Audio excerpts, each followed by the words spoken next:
I still hear his scream sometimes sharp, sudden, and cut short like a goat's last cry before slaughter. It's been 20 years, but that night still clings to me. I was a palace guard in the old kingdom of Ekun, a place where wealth and cruelty walked hand in hand. The king had only one son, Prince Aduma, handsome, strong, and wicked in ways I still can't describe without feeling sick. Aduma hated weakness. He would order peasants flogged for looking tired, servants beaten for spilling wine. I once saw him set fire to a man's hut because the man's goat wandered into the royal garden. Yet no one dared to speak, not even the king. One dry season, a terrible drought struck the land. The rivers shrank, the soil cracked, and hunger grew teeth. A poor widow came to the palace one morning, begging for grain. She said her son was dying. The prince just laughed. He told her to kneel and bark like a dog if she wanted food. When she refused, he ordered her beaten. I was one of the guards who had to drag her away.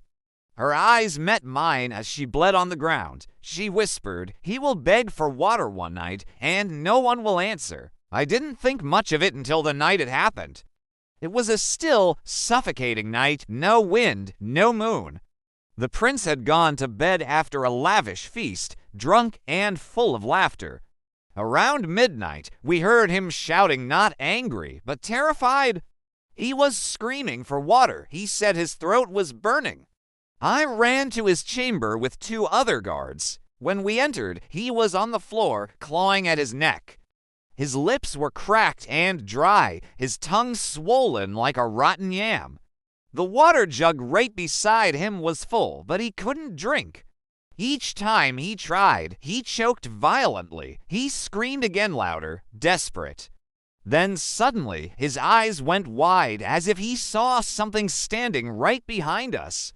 We spun around, but there was nothing there. When we looked back, his mouth was open, but no sound came out. He just fell still. In the morning, the priest said his death was from the heat and too much wine. But every guard who heard him that night swore it was something else.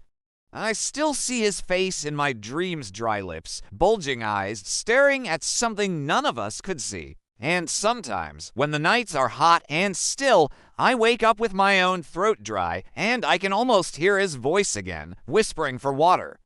Thanks for watching. If you enjoyed this story, don't forget to like, subscribe, and hit the notification bell for more.